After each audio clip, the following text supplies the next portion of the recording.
Ladies and gentlemen, good day and welcome to Timken India Limited Q4 FY24 earnings conference call hosted by Avendus Spark. This conference call may contain forward-looking statements about the company, which are based on the beliefs, opinions, and expectations of the company as on date of this call.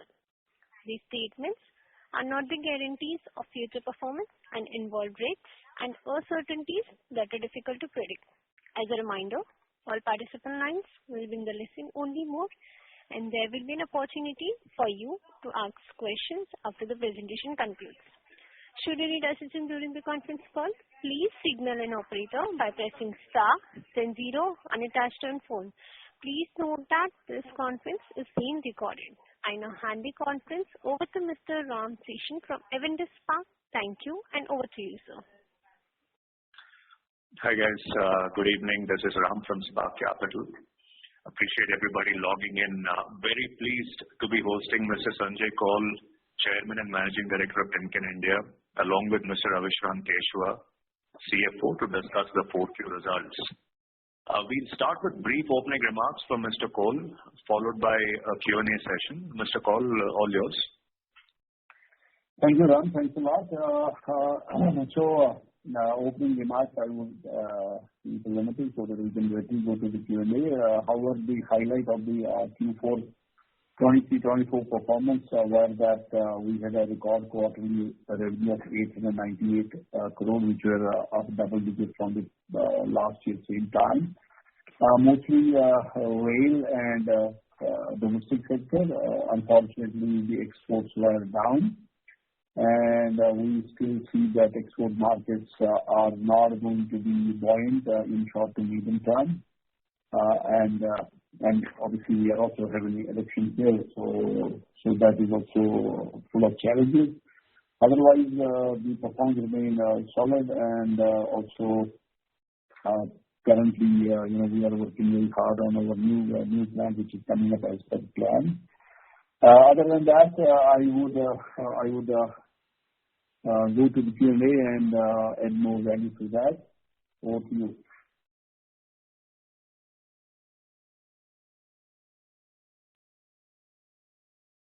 Let's start the Q&A, please, Ms. Anand.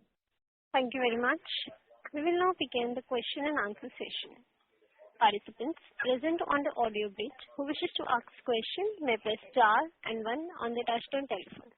If you wish to remove yourself from question queue, you may press star and 2.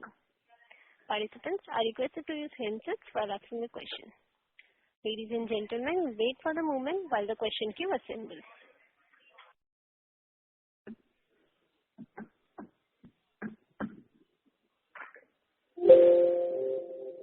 The first question is from the line of Krupa Shankar from Avendus Spark. Please go ahead, sir. Yes, sir. Good afternoon, and thank you for the opportunity. Just first up question is on exports side of things. Just wanted to pick your brain on sequentially how you are seeing things improving on the exports piece, and if you can throw some color on the Class 8 demand as well, and how you are seeing that shaping up. So on the export side, as you all know that we export to both the global rail markets out of Timken India Limited, and also we export for the heavy truck to the different markets around the globe. On the rail side, South America is pretty robust, so they are doing pretty well. That market is doing pretty well on the rail side. However, on the heavy truck side, it is not where it should be, and it is soft, and the soft landing is not expected in the H2. Looks to be, in the short and medium term, it will remain soft. However, the rail markets are doing well in South America for a change, and North America is okay, but the heavy truck market is for sure not doing well. So that is being lost, and then the US market have their own elections in November, so that is a little bit of an uncertainty there. Other than that, the local markets, especially the rail in the domestic market, is doing pretty well. Australia is flattish. ASEAN flat to low. China, especially for wind, pretty much down. So globally, there are some pockets of bright spots, so like Israel in South America. Other than that, India obviously is holding on, and no other major India style that kind of GDP growth is not happening in the near term. Got it, sir. Sir, also a bookkeeping question, if you can share the revenue breakup for the quarter as well as for the full financial year, that would be really helpful. Yeah, so the Q4, our revenue breakup was, rail was 34% in the quarter, and mobile others was 17% of the 898 crore of that quarter, and distribution was 19%, and process industry, which is stationary, was 17%, and the exports were 14%. So that was for the Q4. And then for the full year, the rail stood at 23%. The mobile, which is the heavy truck off-highway, was 20% of the pie, and distribution was 18%, process was 19%, and export was 20%. And if you see, that was the whole year 23-24, and if you compare this with 22-23, rail was 17%, and this year we completed, the pie was 23%, and mobile others remained flattish, 20-20, distribution same, 18-18, and process was 16% in 22-23, went up to 19%, and the exports came down from 28% in the pie to 20%. So definitely we had almost 20% in the quarter on the export side. So that was which was actually made up through the rail trade. Thank you very much, sir. I'll get back in the queue. Yeah. Thank you. The next question is from the line of Abhishek DSP. Please go ahead. Yeah, hi sir. Thank you for the opportunity, and thank you for those initial comments. Sir, just coming back to the current quarter, we have seen very strong growth as far as railways is concerned. Any thoughts? Is it led by more wagon manufacturing kind of happening, and that's resulting in more bearing requirement? Is it Vande Bharat, or is it just one-off? Any some indication on the rail sustainability part as far as growth is concerned, sir? Rail, obviously, the rail market is pretty much buoyant in India currently, both from the fact that more wagons are getting built, and then also Vande Bharat, and then whatever little bit of metro and also locomotive. So rail certainly is going to remain, as I always say, that this rail will always be better than the previous years for many, many years to come. India has to do a lot more in railway, and the intent of the rail mantrala is very much there.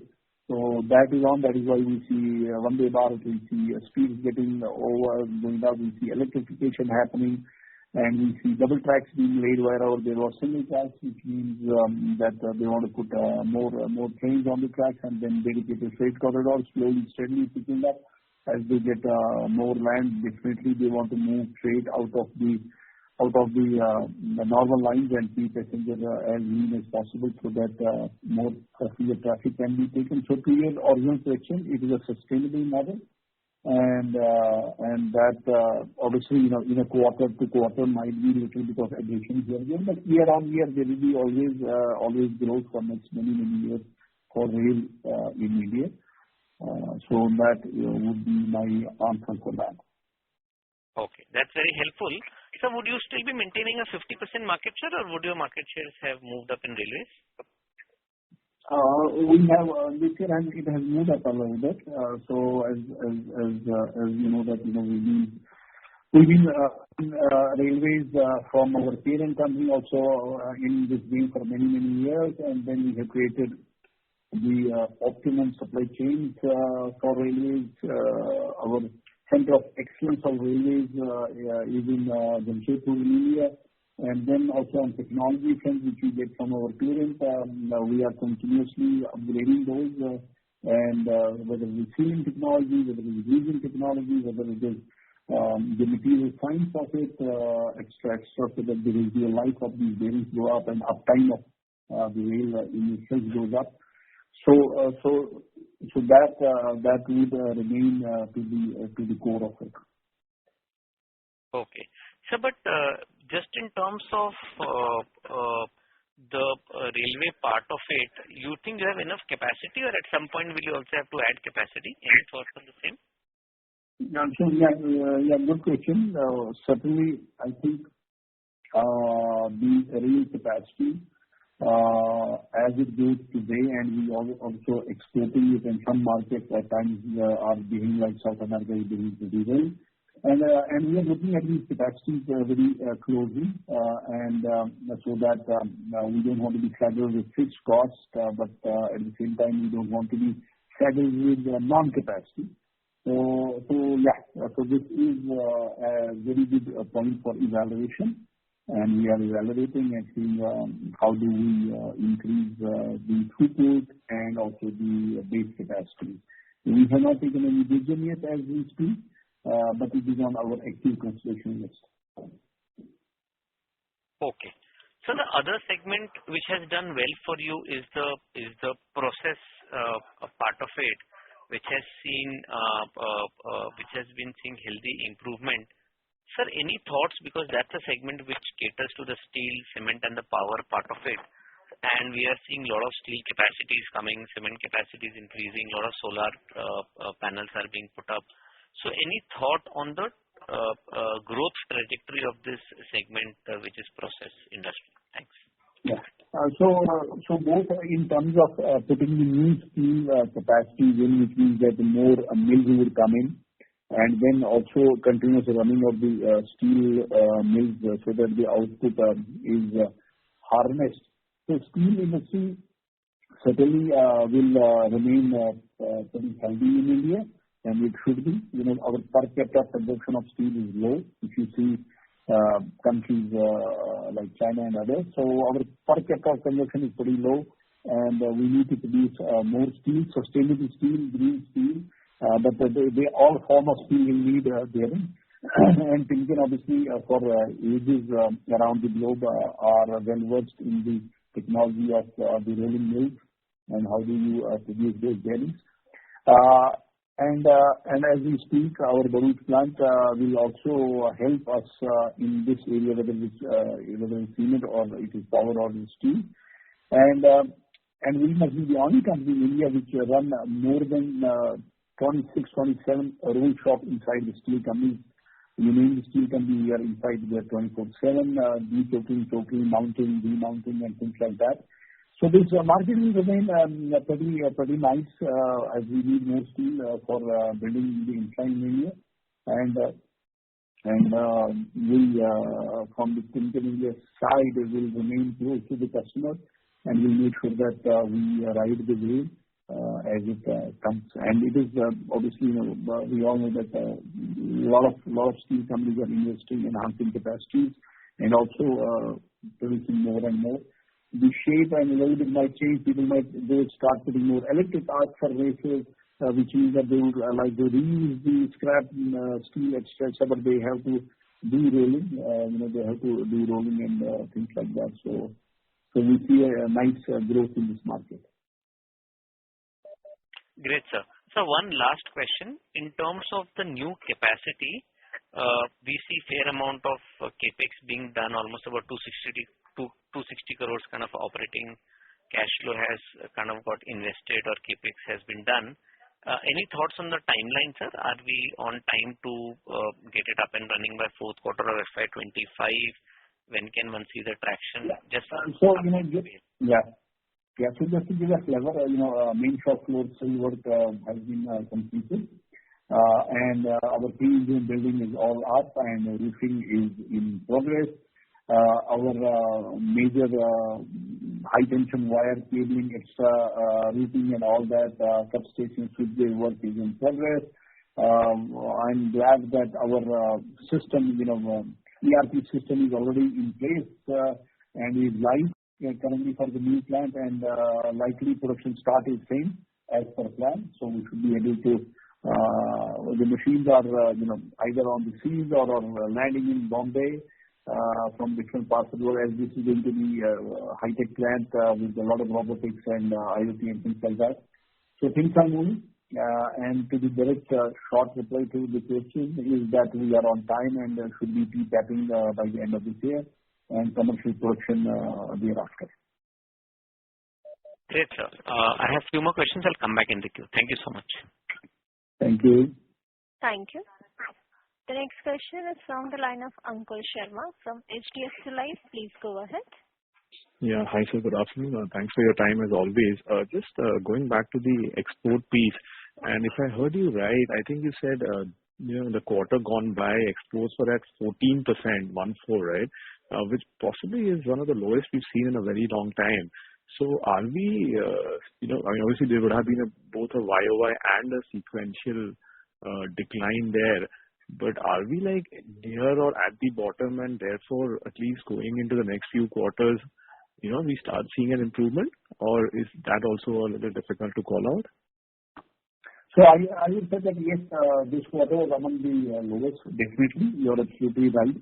Bang on. This was among the lowest. While the next quarter might be a little bit better, but the idea of soft landing, which was earlier thought that by H2 US market would be up and running with full speed. That is not seen by us, both with our principal and we from here looking at that window. It is going to remain a little bit soft for sure. And short term, medium term, maybe the last quarter was among the lowest. I think it is bottomed out, and next quarter might be slightly better, and thereby, but kind of going up like a hockey stick is not happening this year. But definitely, next quarter might be better than the previous quarter, and thereby next slightly better. But overall, short term, medium term, export markets will remain soft. Which means that if you look at the calendar year, January to December would be kind of soft, would be January to March among the soft. Right. And I'm just wondering, because is it primarily driven by the weakness you expect in the heavy truck, the Class 8 market in the US? Because I thought you said the rail markets are doing okay, right? So it's more to do with a decline on the US market? Yeah. So rail market in South America are doing well. Rail market in North America are okay. And heavy truck market is not doing well. Okay. So, okay. Yeah. Okay. And then, we are also exporting. Australia is also flattish. ASEAN is low.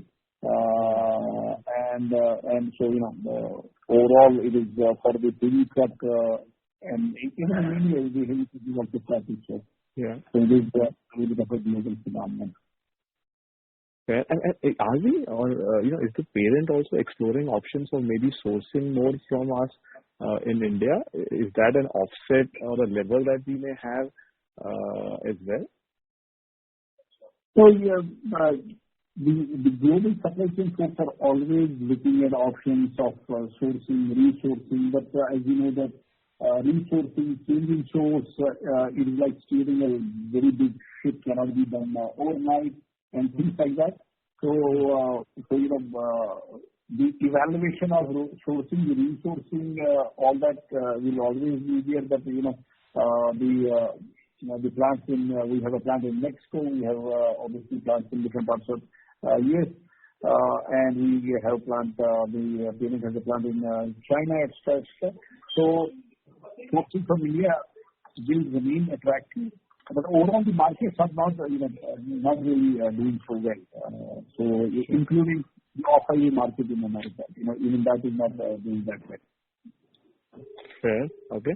And just on the distribution piece, right, which is the aftermarket, I'm assuming a more stable and also more profitable business for you. Fair to assume that keeps on growing in that 10-12% kind of a range, in line with maybe nominal GDP. Is that a fair assumption? And also, what is driving that growth there? So, when you talk about aftermarket, there are two kinds of aftermarket. One is the MRO business for the industry. Say, for example, steel company needs to produce bearings, cement needs to produce cement, energy needs to produce energy. So obviously they have their life cycle for the bearings. So that market will keep on growing, and your GDP is fixed, and any good company wants to outgrow the market. So if your GDP is going to between 6 to 7 and you want to outgrow by say 50%, so you will grow double digits. That MRO market is bound to grow and grow. The other market is the auto aftermarket. So when new trucks are not there, and auto aftermarket is obviously using more trucks or is carrying more payload and is obviously consuming more bearing. But auto aftermarket in India is always going after, especially the wheeling, going after cheap bearings, and the simple premium doesn't get replaced so fast.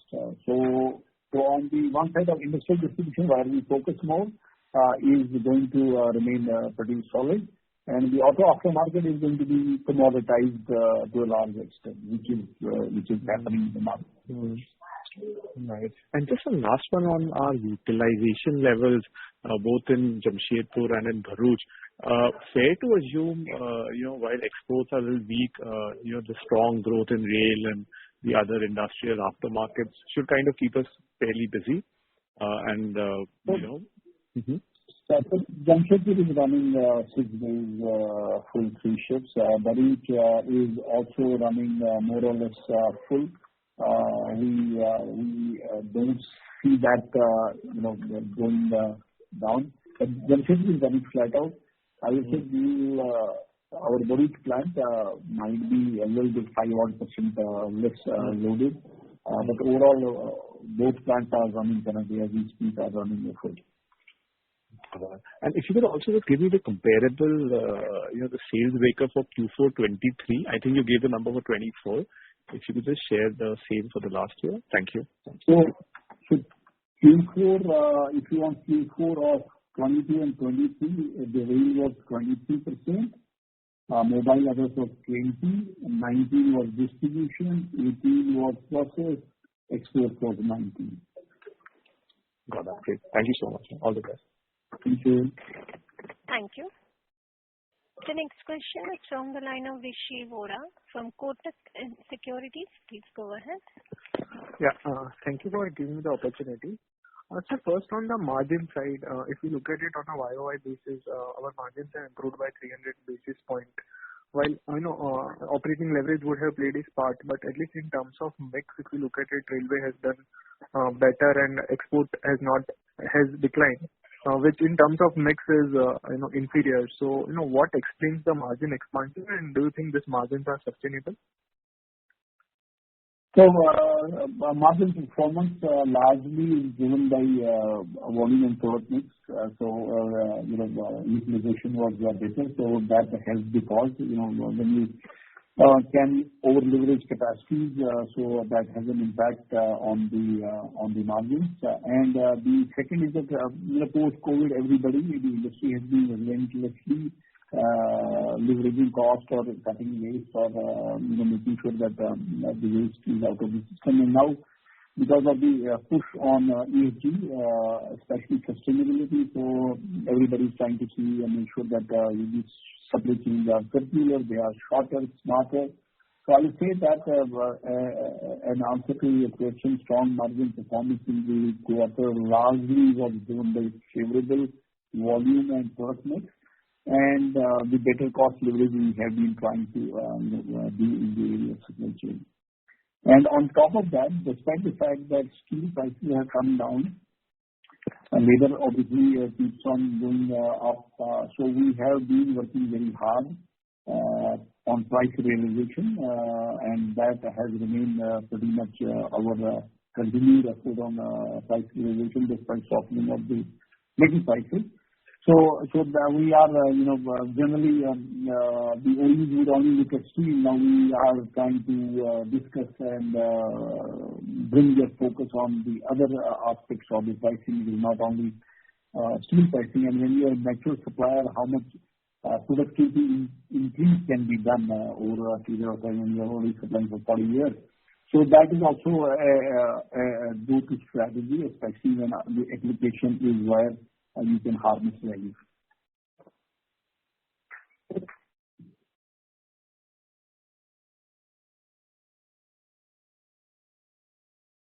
I hope that answers the question. Thank you. The next question is from the line of Rajesh Katari from Alpha Advisors Private Limited. Please go ahead. Good evening, sir. Just a few questions from my side. The first question is on the railway side. Can you please share in terms of this growth? Because generally, the railway capex is yet to happen in a big way. So over the next 2 to 3 years, do you expect this segment to continue to grow at 25 to 30%? And if yes, how much you think is primarily driven by, say, Vande Bharat and metros compared to the freight related railway segment? So I can't tell you that it will grow 25 to 30%, but as I've been telling over the years that rail in India will always grow. The growth might not be like a huge hockey stick, but it is bound to grow year on year. It has to grow for the simple fact that we don't have enough track kilometers. When you lay more tracks, you need more trains, you need more stuff, and as you produce more steel, as you produce more cement, then you need those wagons to transport it. Then we have an aging wagon population as well, despite the fact last 5-6 years we've been pushing these wagons. There's still 300,000 population of these box and wagons need to be overhauled, especially replaced, especially because of the fact that dedicated freight corridor is slow, and we cannot afford to have a bag wagon or a hot axle on a track where the passenger is coming every 2-3 minutes. So long story short on this is that Indian Railways will grow YOY, it will keep on growing. Some years it will be better, some years it will be a little bit less better, but it will keep on growing. The other question is that India on the mass rapid transportation is bound to invest more. Every state, every city needs metro because of the fact that the roads within the city are limited. So your metro population will keep on growing. But then metros don't use mass amount of cars and vehicles. But it is still a segment which will keep on growing. On Vande Bharat and related area is that now the good old Shalarian passenger car, which was the workhorse of Indian Railways, needs to be replaced all over India because of the fact that it has limitation on safety, etc. So the modern coaches of Vande Bharat and speed enhancement, etc., will keep on happening. And as you see Europe, as you see China, the speeds are much higher. We still have to catch on the average speed of say 175 kilometers and then maybe beyond that. So this segment will also keep on growing. So whether it is 25% or 30 or 10, but every year will be better than the previous year. And the capex obviously has to happen. Now some years they might be able to buy like last mega tender was 90,000 wagons and then there was a little bit less. Then again they are working on a master plan. So the master plan on infrastructure certainly has a major play for railways. And electrification, 1,000 locos a year and all that stuff. So this sector in India will grow for many years. Now whether it will grow 20 or it will grow 5, but will keep on growing. So while I clearly understand the macro tailwind, what we are witnessing, but in terms of the visibility, so typically how it works, you get a visibility for next 12 to 18 months because say companies like Texmaco or Jupiter, they might be, you might be supplying to them. So they give the advance orders to you, which has to be executed over 12, 18 months, or is it like every month you get the orders and then you have to supply to them? Railways generally tend to be long-term orders. So then, you win a bigger order and then you keep on supplying. So it is not even even in, let's say, even in OE making truck, he will do an annual contract and then pick up based on his demand. And same goes for the wagon builders. They will do a large, if, for example, Mr. X building wagon gets a 20,000 wagon order, and which means that his capacity, if it is 3,000 wagons a month, and he has to complete these 20,000 wagons, so obviously he needs 3,000 into 8 bearings, 3,000 wagons, 8 bearing every month, which is 24,000. So he'll be able to take 5-6 months of order. And generally, rail, because of the fact that they need the wheelset, they need to mount the carriage and turn it out to, so they want to push it out so that they get their money back quickly. So it is generally, I would say it is an order for which lasts 24 months, but it's certainly between 6 months to 12 months the order would last. So it basically means that in terms of you would have certain visibility for the current year as well. We have, definitely we have the visibility for this whole year. And that looks reasonably robust as you see the order book as on now in terms of that looks reasonably robust. It looks pretty robust, good. And then as we get into October, then our visibility will go into 25 mid, till that time. Oh, I see. So, would it be, I'm not too sure, but is it possible for you to share some number in terms of the, say, order intake or something like that? Because, a macro tailwind, of course, is there for next 10 years for India, correct? Amritkal is going on. But, that growth of 10, 20, 30, 40, there's a big difference between the two numbers, correct? And to that extent, of course, the profit variance is also very, very high. So, would it be, you might use in a different terminal or, high teen, low teen, high 20s, low 20s. But some indicator definitely will be useful for us. Yeah. So, I can tell you that it is robust. We have order book, which is very strong. Beyond that, obviously, I don't want to share. But as we speak, next 6-8 months are pretty robust. Super. So my second question is with reference to the automobile segment. Typically, the commercial vehicle, segment is a very bulky segment for you, and CV industry is right now going through the, what I would say, consolidation, or maybe a little bit, kind of downward kind of a trend. But despite that, our margins have improved because normally this is considered a little bit higher margin segment. So how we should read that? And despite CV kind of a little bit slowing kind of a growth, you still reported reasonably good number in the mobile segment. So how we should read this? So obviously, we have reported margins as a whole, not in mobile. We have obviously given the whole quarter consolidated margin. That is how it is. Now, if you want to say that the CVs were flattish and the rest was whatever percentage, as I said earlier I think Ankit was asking the question that margin performance in the quarter is obviously product and mix and leveraging the capacity always plays a role. And then our consistent work in the area of supply chain, steel optimization, extra, that plays a role. So our endeavor obviously always is to have a better margin, but sometimes the mix is to your disadvantage and sometimes it is to your advantage. So depending on the forecast and the buyers and things like that. So this quarter, the margin performance is, if I have to kind of say that, three major points is volume product mix, cost leverage, which are there, and then Timken India Limited, we are relentlessly working with our customers on price realization, and we've been kind of market leaders in asking for better pricing in the fraternity.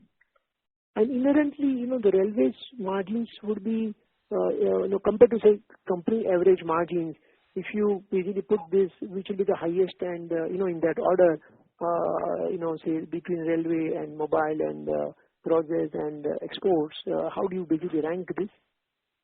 I would not like to rank. Okay. But it is railways will be, higher than the company average. Would that be a safe assumption?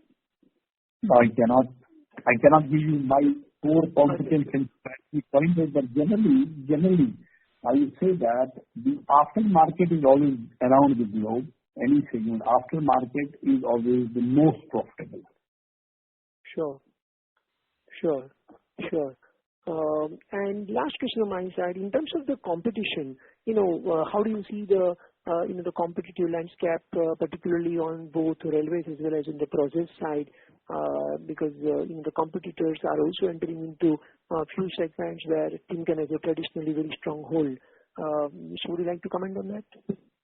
Yeah, competitors always were there. The competitors and competition has been there and will remain there. And obviously, there are in this segment still today, there are only few companies which have the technology. There might be companies who have money to, say, buy a foreign, nice, great grinding line. But then there is a lot of application engineering, customer engineering, product technology, manufacturing, which only a few companies have. And I'm not saying that the competition will not have everybody in this market over the years, but and this is a game where the mobile we had in 1998, the mobile handset we have today, you can understand what is the technology change happening. The car which I drove first time when I joined Tata Timken back in 1990, the premium Padmini, I used to carry all the spark plug, pana, petrol bottle, everything. Now I don't know equity there. So so all that put together, I would say that the parent is relentlessly innovating, and obviously other few companies are relentlessly innovating, and this market needs innovation. And then new segments, sunrise segments are coming. For example, I'll give an example that the solar used to be fixed panel. Even in India, till last year, it was generally fixed panel. And then all of a sudden, people understood that, hey, you have to leverage solar to the maximum, and the sun direction to the panel is changing. Now rotating panels, which means small gearboxes, bearings, extra. So that is one new segment, and not everybody will have the technology to cater to that.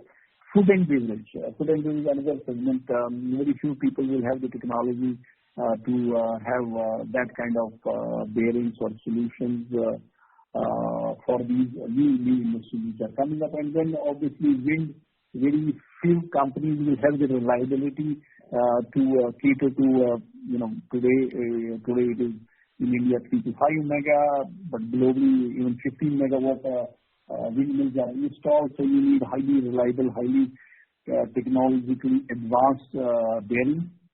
So we will relentlessly work on innovation. We are working on innovation, optimizing supply chains and things like that. So competition is welcome, and we will compete, and everybody will compete, and winning is important. And what is your capex for FY25 and 26? Sorry to interrupt, sir. This is my last question. Okay. What is your capex for FY25 and FY26?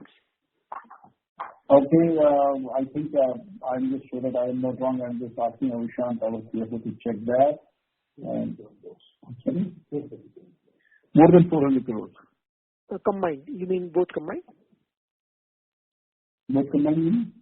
Or is it each year, or is it 25 and 26 combined? I'm 24, 25, 400 plus crores. 24, 25. Yeah, you mean... these two, March 31st of 25. You mean 31st March 25, you will spend 400 crores, correct? Yeah. Okay, and for 26? 26, I don't have the figures yet, but so this financial year will be 400 plus spending. 400 crores. Super, sir. Wish you all the best. Thank you. Thank you so much. Thank you. Ladies and gentlemen, in order to ensure that management is able to questions from all the participants in the conference, please limit your question to 2 questions per participant. Should you have a follow-up question, we request you to rejoin the queue. The next question is from the line of Rishabh from Premji. Please go ahead. Thanks for the opportunity, sir. I would like to understand... sorry, sir, you're not audible. Can you speak a little louder? Am I audible now? Yes. Yeah. Hi, sir. So my question is regarding the new capacity for the CRB and SRB. What would be the domestic versus export mix that we are planning? The CRB and the SRB mix is going to be there are certain applications in this segment which are both available in wire consumption is in India and wire consumption is outside. And the varying largely in the size range is the market largely is India, and also there's a nice market in ASEAN and a little bit in us as well. And obviously, it has a market in Europe and other places, but our focus on export would be a little bit less, and it will be more domestic. And we are open to exporting more and more, but our first go-to market strategy on this definitely is domestic market, where we are already supplying tapers, and we are well entrenched with these customers, both whether it is material handling or it is cement or it is power extra. So domestic is the priority, and there are markets in ASEAN and nearby countries which would also be catered. I can't give the exact percentage. Focus is domestic for sure. Okay, sir, just a follow-up here. So if we were to sort of consider, let's say, 60-40 or anything more than 50 for India, our market share in SRB and CRB would grow a bit closer to double digit versus low single digit, if I'm not wrong, from recollecting from one of your calls. So if we were to sort of grow such a market share, what sort of competitive challenges that we might see, any margin pressures that might come? So, currently we are selling FRB, CRB in India, and we are importing them from different parts of the world. So obviously, when you are domestically producing, your structure of the cost would be different than when you are importing. So that is one fundamental. You can't produce everything in one country, but whenever you are importing, obviously the cost challenges are more than compared to domestic production. And definitely our penetration in CRB and SRB is less. You are absolutely right, and it is a lot better in papers. And the idea is that we grow into a double-digit penetration in this area in India, and that is the intent, and that is the path we are taking. And we have already started, testing certain part numbers, extra. So far so good. Looks pretty okay.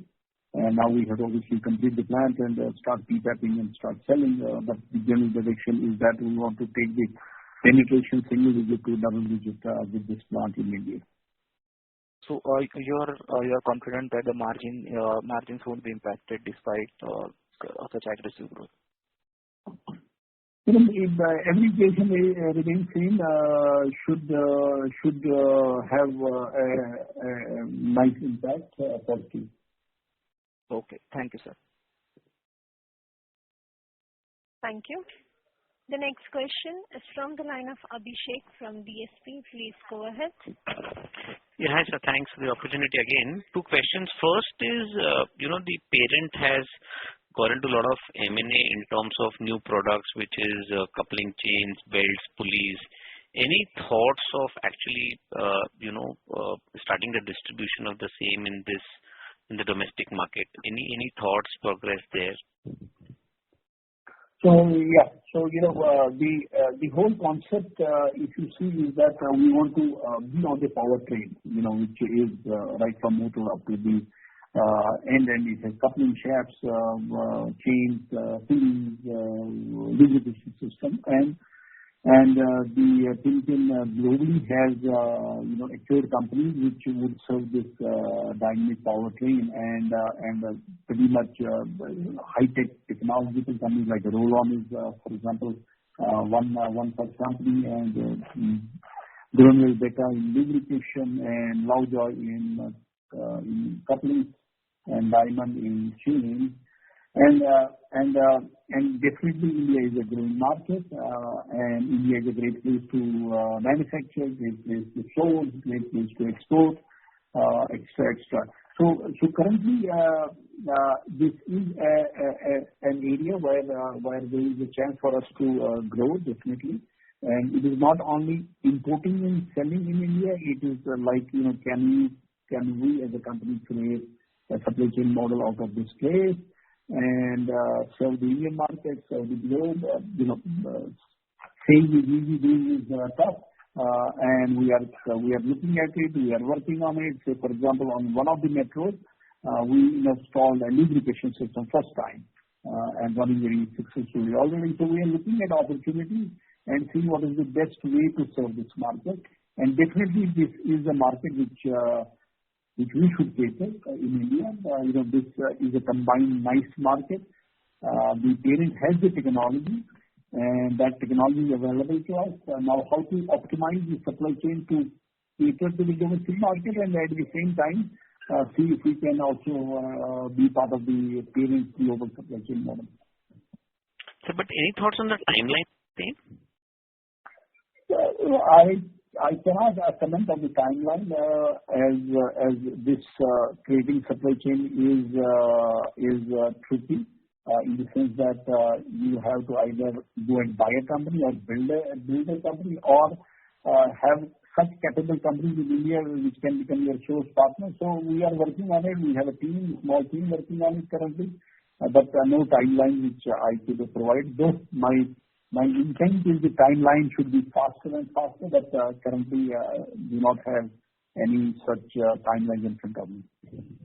Got it. So the other question is on exports, which has seen, at one point in time, exports used to contribute to more than 30-35% of your overall top line. In the current quarter, it has gone down to as much as 14%. And if you look at your overall EBITDA margin, still continues to be very robust. So, sir, in next couple of years, given the overall thing which is happening around the globe in terms of wind and other things and China Plus One strategy, you believe on a sustainable basis, given the way your domestic market is also growing, export should be more like a 25-30% of your overall top line contribution? Is that the way one should look at it? Any thoughts, sir? Yeah, I will give you a short answer, yes. 25-30. That is the correct answer. The long answer, definitely India market is growing. And then, there is definitely China Plus One, which is going to and is benefiting India. A lot of manufacturing shift to India. And then, at some point of time, China Plus One is competing against Indian cost, quality, delivery also will be challenge for other countries. So 25-30 is a safe range and a safe bet out of our total pie to be exporting. And we want to keep on serving our strategic domestic customers. So, we don't want to kind of drop any domestic customer for exports. Obviously, we want to serve all. And, as the market moves, so shall our capacities. Got that. Thank you so much, sir, and wish you all the best. Thanks. Thank you very much. And I think we are very close. I just want to also share, before I take the last question, that you already might be knowing that our CEO, which he has shepherded the company very well. He is one of the longest tenured CEOs in his peer group for the parent. Worked professionally for almost 35 years and 18 years with the Timken company. He led Timken, the parent, through a remarkable strategic journey and has transferred the company into a very nice, high-performing, diverse industry leader. And he has made up, I was about to say, unfortunately, Rich made a very personal decision several months ago to retire. And the company has already selected a successor. The board has selected the successor, and the onboarding process is on. And I'm happy to share Mr. Tarak Mehta is going to be parent next year, and he comes from a very highly acclaimed company, ABB, and from September would be taking over, and Mr. Kai would work as an advisor to him for some months, and that would be one more thing. And Mr. Mehta has been working in the industrial motion, which just now the question was asked about his expertise, and more than $10 billion worth of business he has been driving at ABB in the industrial motion segment, which is same kind of, beyond bearings, the powertrain sector. So that is another information. And with that, I can go to the last question. Thank you. The last question is from the line of Bharat Sheth from Chris Investment. Please go ahead. Hi, sir. Congratulations on bouncing back strongly. Sir, my only question is that within railway, it has grown. So can you give some color which segment is growing faster than, we are supplying to everywhere, and within that also margin profile, which is, give you better margin. So currently, if you see the last quarter, rail is the best performing sector, and the if I can say the not so good or same is the heavy truck market. Heavy truck market has been sluggish, has not reached the peak of 2018, but rail has been our star for the quarter. And I said previously also that rail will keep on doing well over the years, though it might not be a hockey stick, but it will keep on doing well. Now we are waiting for a government change, and which might change policies or steady policies definitely. Heavy truck scrap policy might be a move which the industry might need as the new government takes in, and if that happens, all of a sudden heavy truck in India would be a hockey stick. But currently, as I see, the two areas which are performing well and will perform pretty well this year is rail, distribution and process, these three industries. And if the new government comes later in the year and decides to scrap the 15-year plus vehicles, then the demand for the heavy truck will certainly go way up. On the margin, I've been telling that continuously that we will not obviously segment-wise give you any indication on the margin.